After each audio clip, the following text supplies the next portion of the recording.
Good morning అందరికీ. ఇది మగ్గం వర్క్ బ్లౌజు హ్యాండ్ అండి. హ్యాండ్కి చివర్లో హ్యాంగింగ్ బీడ్స్ వర్క్ ఇచ్చారు. అంటే బీడ్స్ వేలాడుతూ ఉండే వర్క్ అండి. అప్పుడు బీడ్స్ ఉన్నంత ప్లేస్ వరకు అడుగున క్లాత్ ఉంటుంది కదా, అక్కడ వరకు మనం ముక్క తిప్పుకోవడానికి కట్ చేసుకోవాలండి. మీరు ఒకవేళ ఇదే ఫస్ట్ టైం కుట్టడం అయితే ఒకవేళ మీకు భయంగా ఉంటే కనుక ఖర్చు ఇంకొంచెం ఎక్స్ట్రా కట్ చేసుకోండి. ఆ డిజైన్ని మధ్యకి మడిచి నాటు పెట్టుకోండి. ఎందుకంటే అలా నాటు పెట్టుకుంటే హ్యాండ్కి ఈక్వల్గా వర్క్ వస్తుందండి, రౌండ్గా. లైనింగ్ హ్యాండ్స్ని కూడా మధ్యలోకి మడిచి అలా కత్తెరతో నాటు పెట్టుకోండి. నాటు పెట్టుకుని మార్క్ పెట్టుకోండి. మార్కర్తో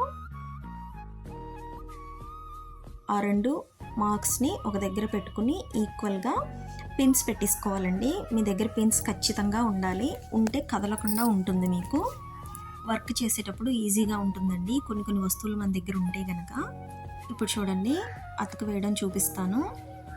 ఆ పూసలు ఉన్నాయి చూసారా, వాటిని అలా అడ్జస్ట్ చేసుకుంటూ జాగ్రత్తగా కుట్టాలండి. ఒకవేళ మీరు ఫస్ట్ టైం కుడుతూ ఉంటే కనుక ఇలాంటివి మీకు ఏమైనా వచ్చినప్పుడు 4 పేటల మీద సూదికి దారం ఎక్కించుకుని చేతి పని చేసే సూదికి కుట్టుకోండి, పర్వాలేదు.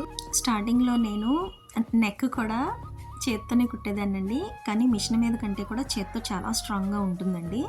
కానీ మిషన్ మీద ప్రాక్టీస్ చేయండి. చూడండి, ఇలా చూపిస్తున్నాను కదా, ఒక 2-3 పూసలు అలాగా పక్కకు పెట్టి కొంచెం లేట్ అయినా పర్వాలేదండి, నీట్గా జాగ్రత్తగా కుట్టుకోండి. సేఫ్గా బ్లౌజ్ నీట్గా రావాలి, మిషన్ పాడవకూడదు, మన హెల్త్ డిస్టర్బ్ అవ్వకూడదు.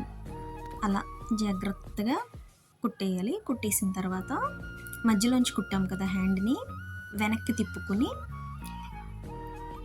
మిగతా హాఫ్ కూడా ఇలా పెట్టుకుని ఇప్పుడు కూడా ఇలా పక్కకు పెట్టి నిదానంగా జాగ్రత్తగా, చాలా జాగ్రత్తగా కుట్టండి. ఎప్పుడైనా సరే వర్క్ మనం ఎంత ఫాస్ట్గా చేసాము అనేది కాదండి, ఎంత నీట్గా చేసాము అనేది ఇంపార్టెంట్. వెనక్కి రాకూడదు మనకి ఎప్పుడు కూడా. బ్లౌజు ఫిట్టింగ్ కుదరలేదనో ఫినిషింగ్ బాగాలేదనో మనకి వంకలు పెట్టేలా మనం ఉండకూడదండి. ఇప్పుడు అలా స్టిచ్ చేసేసుకున్న తర్వాత పైకుట్టు వేయడానికి ఇక్కడ కూడా జాగ్రత్తగానే కుట్టాలి. పైకుట్టు వేసినప్పుడు కూడా పూసలు అడ్డం వస్తాయి కదా, వచ్చినప్పుడు ఫస్ట్ ఏమైందంటే అలా కుడుతుంటే నేను ఆ సూది పెట్టుకునేది ఉంది చూసారన్నట్టు, మన సూది పెడతాం కదా తీసి, ఆ నట్టు నా ఫింగర్కి తగిలి గుచ్చుకుంటుందండి.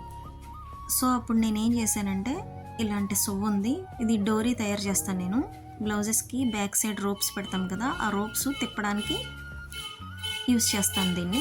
ఈ సైకిల్ షాప్లో తీసుకున్నానండి, ఒక 4 తీసుకున్నాను.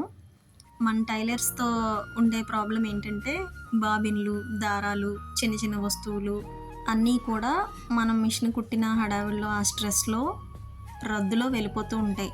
తుక్కులో చిన్న క్లాత్ పీసెస్ ఉంటాయి కదా, వాటిల్లో కనిపించవు. సో ఇది 4 తీసుకుంటే ఒకటే మిగిలింది. సో చూడండి, లూప్ టర్నర్ కూడా ఉంది, కానీ అది ఎక్కువ యూస్ చేయనండి, నాకు ఇది బాగా అలవాటు. దీన్ని యూస్ చేసుకుని ఆ పూసల్ని ఇలా పక్కకు పెట్టి, దీని మీద కూడా కంప్లీట్గా మనం డిపెండ్ అవ్వకూడదు, అలా పక్కకు పెడుతూ ఇలా లెఫ్ట్ హ్యాండ్తో సరి చేసుకుంటూ నిదానంగా అలా స్టిచ్ చేయాలండి. ఇప్పుడు పైకుట్టు వేసినప్పుడు కూడా పూసల వర్క్ ఉంది ఇక్కడ చూడండి, పూసల వర్క్. కానీ ఇది కొంచెం ఈజీగానే అనిపించిందండి నాకు.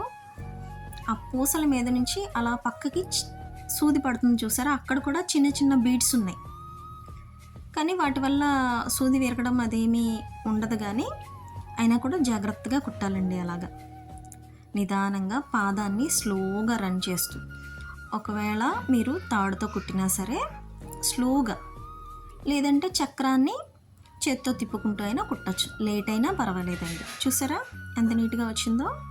ఎప్పుడు కూడా కష్టమైన వర్క్ వచ్చినప్పుడు భయపడకూడదండి, అలవాటు చేసుకోవాలి. అన్నీ అలవాటు చేసుకుంటేనే ఏదైనా కుట్టగలుగుతాం మనం.